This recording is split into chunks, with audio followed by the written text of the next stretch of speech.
everybody, back to my channel again. This is me, Smita, your flight attendant, and today we're going to talk about something which is very close to my heart, and that is the reason why I'm choosing to speak in Hindi today. मैं आज आपसे हिंदी में वार्तालाप करने वाली हूँ. मैंने आपको पहले बताया था मेरे पुराने वीडियोस में कि मैंने एयर इंडिया में काम किया है एज अ फ़्लाइट अटेंडेंट, और मैं वहाँ पे 2006 में ज्वाइन हुई थी. मेरे को वहाँ पे काम करके ऑलमोस्ट 8 साल हो गए हैं और मेरे बहुत ही दिल के करीब है. मैंने एयर इंडिया में बहुत कुछ सीखा है और मैं जो भी हूँ आज 15 सालों के बाद एज अ फ़्लाइट अटेंडेंट, उसका सारा श्रेय मैं एयर इंडिया को दे सकती हूँ. बिकॉज़ मैंने एयर इंडिया 21 साल जब भी थी तभी मैंने ज्वाइन किया था, जब भी मुझे कुछ भी नहीं पता था कि लोगों में, इतने सारे लोगों में घुलना मिलना, कैसे बातें करना, confidence, travel, social interaction, friends, acquaintances, लोगों की मदद करना, ये सब मैंने वहाँ से सीखा है. और मेरी जो भी क्वालिटीज़ मैंने वहाँ से सीखी है वो मैंने एतिहाद में आके अप्लाई की. मेरे इंटरव्यू में, मेरे कॉन्फिडेंस में, मैंने 1 साल में मैंने इकॉनमी क्लास क्रू से मैं बिज़नेस क्लास क्रू बन गई, प्रीमियम जोन, और उसके बाद मैं विद इन अ ईयर मैं कैबिन सुपरवाइज़र बन गई. तो मुझे पता है ये इतना फास्ट मेरे लिए एतिहाद में इस वजह से हुआ क्योंकि मैंने जो भी मेरा एक्सपीरियंस, मेरा कॉन्फिडेंस एयर इंडिया में मैंने जो भी कमाया वो मैंने यहाँ पे एतिहाद में यूज़ किया है. तो जो ये अभी न्यूज़ आई थी 7 अगस्त की, वो मेरे को बहुत छू गई थी. और 2020 बहुत ही पेनफुल साल रहा है सबके लिए, मेरे लिए भी, even at a personal level. माफ़ कीजिएगा, मैं कभी इंग्लिश के वर्ड्स यूज़ कर लेती हूँ, पर आपको कुछ समझ में नहीं आ रहा हो तो प्लीज़ मुझे कमेंट्स में लिखिए, मैं डेफिनेटली आपको क्लैरिफाई करूँगी. 2020 Australian bush fires, Hong Kong rights, Beirut blast अभी जो 4 अगस्त को हुआ है. मेरे पिताजी बहुत ही ज़्यादा बीमार थे और मुझे पता है मेरी फैमिली और मेरी माँ को किस चीज़ों से गुज़रना पड़ा, क्योंकि मैं और मेरी बहन जो दुबई में है, हम लोग यहाँ पे अटक गए थे, हम लोग निकल नहीं पा रहे थे और मेरी माँ को सारा सब कुछ देखना पड़ा. लकीली मेरी फैमिली, मेरे बहुत ही क्लोज़ फ्रेंड है वहाँ पे जो हमें हेल्प कर रहे थे.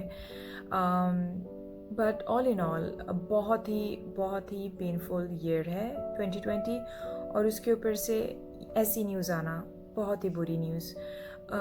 तो सारी जो कंट्रीज़ हैं वो रेस्क्यू फ़्लाइट्स और रिपाट्रिएशन फ़्लाइट्स कर रही है, और एयर इंडिया वैसे ही वंदे भारत फ़्लाइट्स से दुबई से अपने देशवासियों को इंडिया में लेके आ रही थी.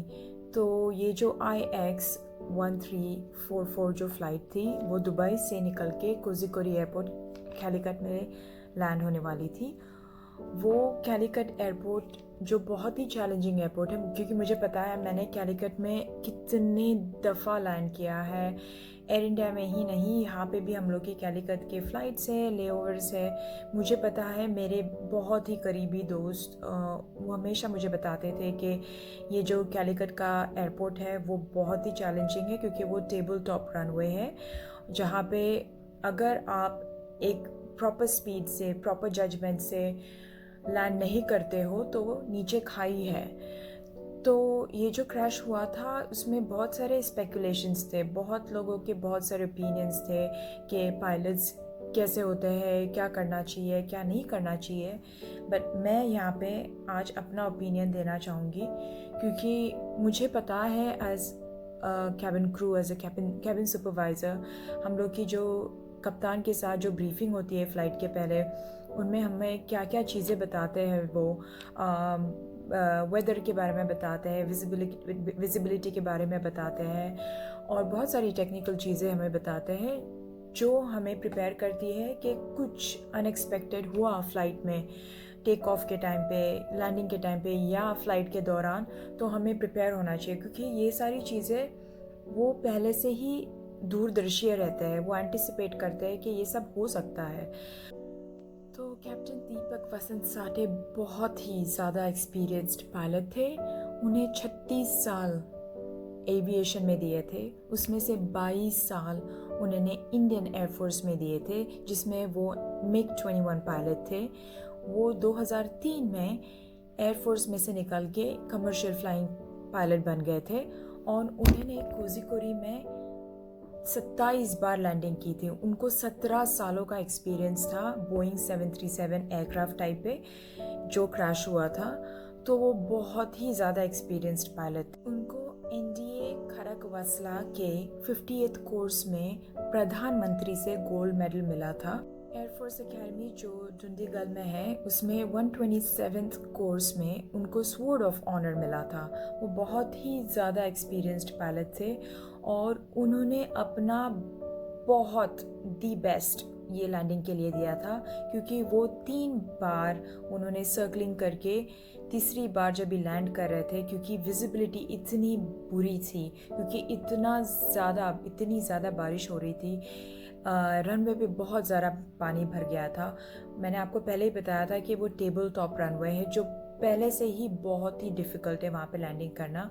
तो उन्होंने 3 बार चक्कर लगाए क्योंकि वो फ्यूल एग्जॉस्ट कर सकते थे। उन्होंने एंटिसिपेट किया था कि ये लैंडिंग थोड़ी सी डेंजरस हो सकती है, तो उन्होंने ऑलरेडी फ्यूल ख़त्म कर दिया था। क्यों?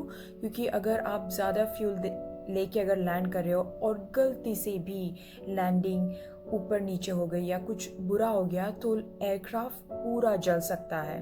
तो उन्होंने इतनी सारी एंटिसिपेशन, मतलब इतनी दूरदृष्टि रख के उन्होंने फ्यूल बर्न करके, उन्होंने टीयर ड्रॉप लैंडिंग तीसरी बार करके, उन्होंने बाद में इंजन ऑफ करके, अनफॉर्चुनेटली वो रनवे से स्किड हो गया एयरक्राफ्ट और वो जो 35 फीट की खाई में गिर गया। इसके लिए वो जो टेबल टॉप रनवे है, जो एयरक्राफ्ट अगर स्किड होके आगे आगे निकल जाए तो नीचे खाई में गिर के वो नोज़ डाउन बोलते हैं हम उसको, सबसे पहले वो पायलट की डेथ हो जाती है। तो बहुत ही दुख की बात है कि 191 पैसेंजर्स में से दोनों पायलट और 16 पैसेंजर्स की डेथ हो गई है। उनके को पायलट भी जो थे अखिलेश कुमार, उनको भी वो सीनियर फर्स्ट ऑफिसर थे, ऐसा नहीं था कि वो जूनियर फर्स्ट ऑफिसर थे, वो काफ़ी उनका सालों का एक्सपीरियंस था। बहुत ही बहुत ही बहुत ही बुरी खबर है ये, उनकी वाइफ प्रेग्नेंट थी। कैप्टन साठे हमारे फ़्लाइट्स में, जब भी हम एयर इंडिया के फ़्लाइट्स करते थे तभी वहाँ पे SOD हम लोग बोलते, स्टाफ ऑन ड्यूटी ट्रैवल खुद करते थे। मुझे पता है, मेरे बहुत ही नज़दीक के दोस्तों ने बताया कि इतने ज़्यादा अच्छे दिल के इंसान हैं, वो इतने डाउन टू अर्थ थे, इतने साफ दिल के, इतने एक्सपीरियंस्ड होके भी इतने हम्बल थे। तो ये बहुत ही बुरी खबर है। और ये सब भी नहीं, सारे जो पैसेंजर्स, इमेजिन करो आप, इतने टाइम से, ये मार्च से पेंडेमिक शुरू हुआ था, लॉकडाउन कितने महीनों से शुरू है, जो लोगों की जॉब चली गई है, लोगों को फाइनेंशियल प्रॉब्लम्स है, उनकी फैमिली में उनके रिश्तेदार बीमार हैं, उनके लव्ड वंस बीमार हैं और वो बेचारे जस्ट वेट कर रहे थे कि फाइनली घर जाके अपने लोगों से मिलना, अपनी फैमिली से रिजॉइन होना, अपनी फैमिली के पास जाना। और आप जस्ट सोच रहे हो, आप इतने पैसे ये सारी वंदे भारत की फ़्लाइट्स या रिपाट्रिएशन फ़्लाइट्स, रेस्क्यू फ़्लाइट्स बहुत महंगी मिलती है। उसके कितने सारे अप्रूवल्स होते हैं जाने के पहले, कितनी सारी मशक्क़त करनी पड़ती है। आप अगर फ़्लाइट ये सारे दौरान आप फ़्लाइट लेने का ट्राई कर रहे हो तो बहुत डिफ़िकल्ट है। और उसके बाद में जब आप फाइनल मोमेंट्स में लैंड कर रहे हो और आपको लग रहा है कि बस भाई आ गए अभी इंडिया में, हाँ आ गए हम हमारे शहर में, और ऐसे आना और इतना नुकसान होना, इसके लिए मैंने वीडियो नहीं बनाई, इसके लिए मैंने अपना ब्लॉग नहीं बनाया, क्योंकि मुझे बहुत दुख हुआ था। ये सब बहुत बड़ी खबर है और एयर इंडिया की रेपुटेशन बहुत ज़्यादा अच्छी है फ़्लाइट सेफ्टी में। उनके इतने सारे एक्सपीरियंस्ड पायलट्स हैं। मुझे पता है जब भी मैं एयर इंडिया में फ़्लाई करती थी, हमारी पायलट की एज काफ़ी एक्सपीरियंस थी, बहुत सारे सीनियर पायलट्स थे, बहुत सालों का एक्सपीरियंस थे। तो और एक ऐसे इंसिडेंट सुन के दिल को बहुत ही दुख हुआ है। और मैं तो बस चाहती हूँ कि ये 2020 ख़त्म हो जाए, ये 4 महीने जस्ट निकल जाए। मैं सारे कैलिकट के जो फैमिलीज़ थी जो यहाँ ये इंसिडेंट में अफेक्ट हुई है, मैं उनको बहुत सारी पॉजिटिविटी, बहुत सारा मैं उनके लिए बहुत प्रार्थना करूँगी। तो ऐसे ही वक्त में इंसान के काम आता है और अपने के काम आते हैं। तो मैं आपसे गुजारिश करूँगी कि प्लीज़ आप अपनी तरफ से अपने प्रेयर्स, अपना प्यार, अपने डोनेशंस जो भी हो, प्लीज़ कैलिकट फैमिलीज़ को दीजिए। और कुडोस टू कैप्टन साठे और कैप्टन अखिलेश कुमार, उन्होंने बहुत सारा करेज बताया है। हमें सब कुछ बाहर से दिखता है तो हमें समझ में नहीं आता है कि ये छोटी छोटी बातें होती है और कितने मायने रखती है। कितने सोच विचार करके उन्होंने अपनी जान सैक्रिफाइस करके बहुत सारे पैसेंजर्स और बहुत सारी फैमिलीज़ की खुशियाँ बचाई हैं। तो मेरी तरफ से आज के लिए इतना ही। मैं आगे कुछ और व्लॉग बनाने वाली हूँ। मैंने आपको प्रॉमिस किया था कि मैं जो नए एयरलाइंस हैं उनका ऑनलाइन इंटरव्यू, क्योंकि ये पैंडेमिक कोरोना वायरस की वजह से वो 1-on-1 इंटरव्यू नहीं लेते हैं, पर्सनल इंटरव्यूज़ नहीं लेते हैं, वो ऑनलाइन इंटरव्यूज़ लेते हैं। तो उनके उस चीज़ के लिए हमें कैसे प्रिपेयर होना है, मैं उसका आपको ब्लॉग बताने वाली हूँ। और आपको अगर कोई भी क्वेश्चंस हो इंडियन एविएशन के बारे में और या फिर इंटरनेशनल एविएशन के बारे में, प्लीज़ बेझिझक होकर मुझे क्वेश्चंस भेजिए। और आपको मेरा बहुत सारा प्यार और नमस्ते।